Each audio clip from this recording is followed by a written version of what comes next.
casa.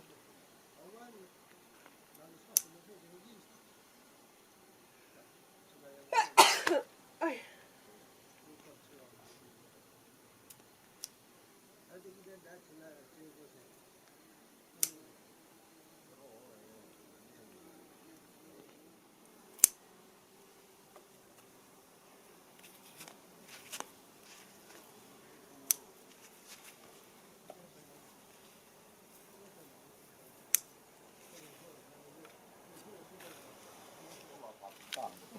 Perché di bianco. Ma poi mi si mangiava, la mia capata si mangiava, per darmi che era un sai che mi dirò l'uno. Non da mamma completamente. Tornai in vacanza.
Welcome to the jungle. It's completely going bonkers, and that is because of the physalis at the back and the one cucumber plant in the corner. It's just completely taking it over now. So for next year, what did I learn about this tomato situation now? I'm only going to have tomatoes in the tomato house. No cucumbers and no physalis, even though the physalis is thriving. Okay. So this could be my first tomato. It's getting a bit of a color now.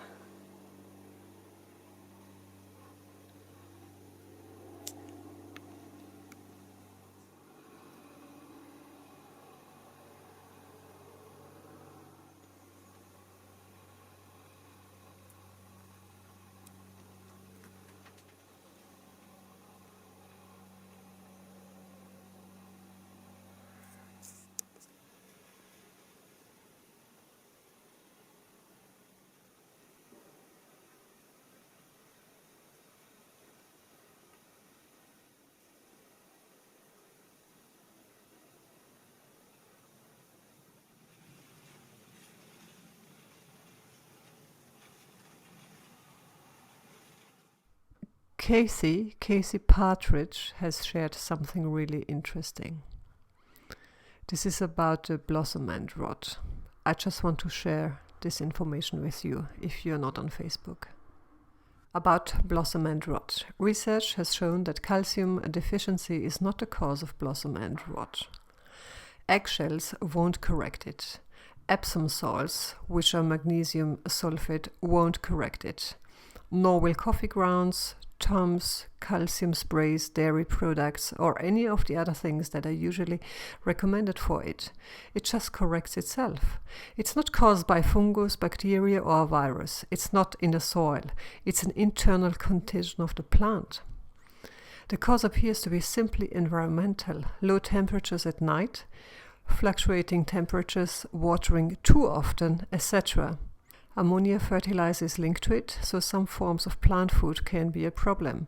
But basically, just pick off the fruits that are affected, water more deeply, and don't allow the plant to get severely drought stressed. Daily watering is probably not necessary unless you have unusually fast draining soil or are growing in a container. The next fruit will probably be fine. It's usually a problem with the first tomatoes, peppers, and squash that set in the season, and the rest come along fine. It used to be believed that blossom end rot resulted from calcium deficiency, either in the soil or in the plant. Here's a discussion from the abstract of a recent 2014 study, why calcium deficiency is not the cause of blossom end rot in tomato and pepper fruit. A reappraisal. From a review of the relevant literature, it is concluded that calcium deficiency is not the cause, but a result of a blossom end rot in tomato and pepper fruit. Actually, a depletion of the apoplastic pool of water-soluble calcium in fruit has been observed only after the symptoms of blossom end rot were already visible, whereas in fruit at the early stages of blossom end rot development, the distribution and concentration of calcium was still similar to that in healthy fruit. The actual causes of blossom end rot are obviously the effects of abiotic stress, for example by salinity, drought, high light intensity, heat, and ammonia nutrition, resulting in an increase of reactive oxygen species, high oxidative stress, and finally cell death.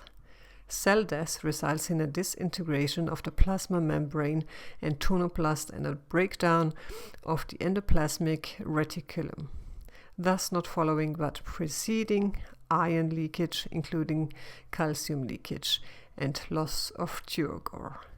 So, let's not worry too much.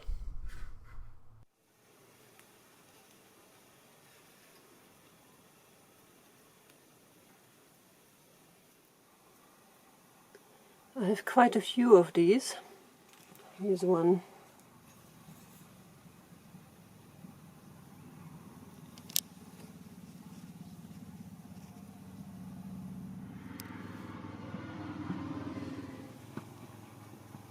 And the monster plant of a cucumber, it pushes up to the roof here. It's pushing up there. It's going out of the window already because this window is open.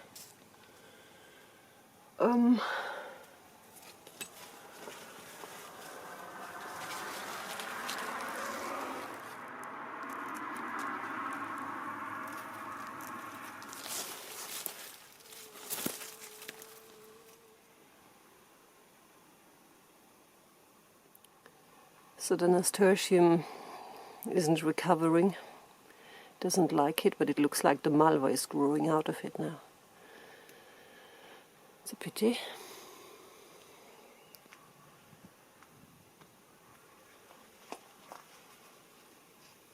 And here we have the corn, my natural fence. However, it's a bit too close on the path. My neighbor didn't tell me of, but it's not ideal, because I'll show you.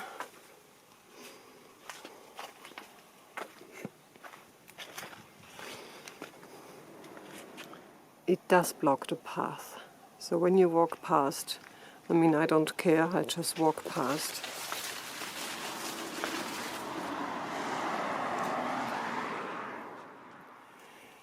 Yeah, I thought I could fix it by using a rope over here, but it's just too big. So, well, next year they're going to be somewhere else anyways. Most probably I'll have some flowers that grows really tall up here. Yeah. I'm going to take out the potatoes very soon. I'm quite tempted to do it right now. Maybe I'll do it, I'll see. And the wildflower bed is really wild, lots of sunflowers. I don't tend to it at all, I just let it be.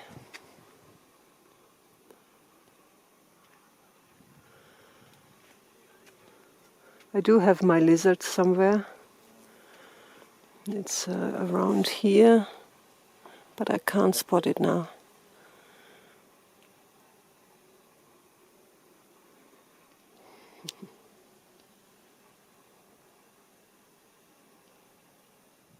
My neighbor's sunflowers are also very pretty. She has them around her compost bin, apparently. Like every year, I mean. She keeps them here. And it looks nice, and it gives it some shade too. I just see I need to fill up the bath.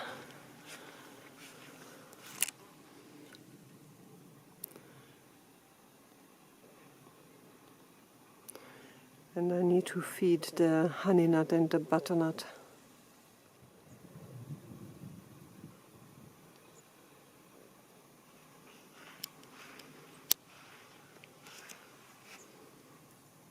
So I have hung these here, these flowers.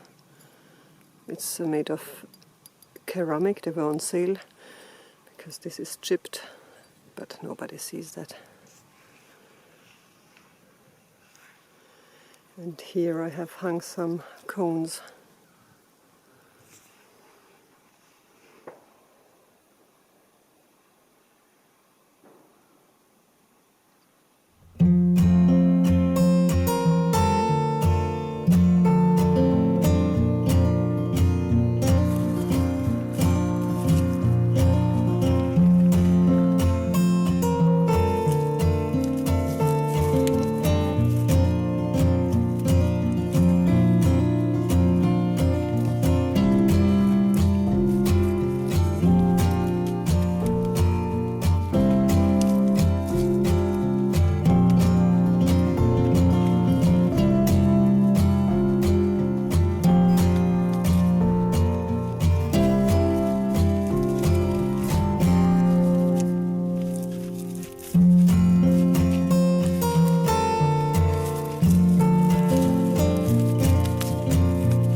By the way, a year ago I moved to Switzerland, and today is the 1st of August.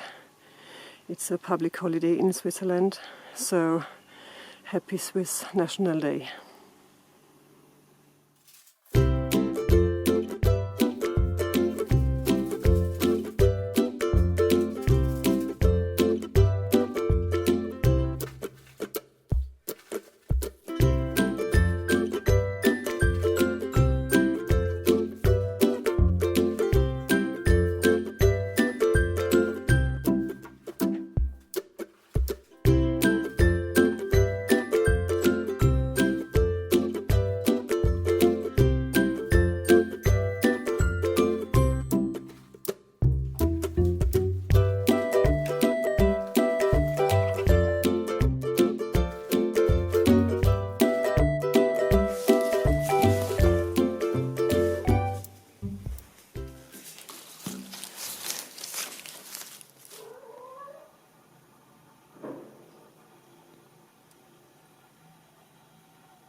You see this?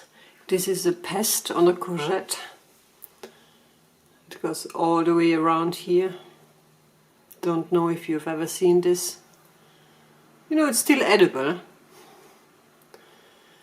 But this pest is called a feta. And feta comes in the shape of a white cat. And here it is. It's a feta, the white cat. The pest on my courgette, pretending not to know anything about it. I'm talking to you, and you can hear, I know that. Oh.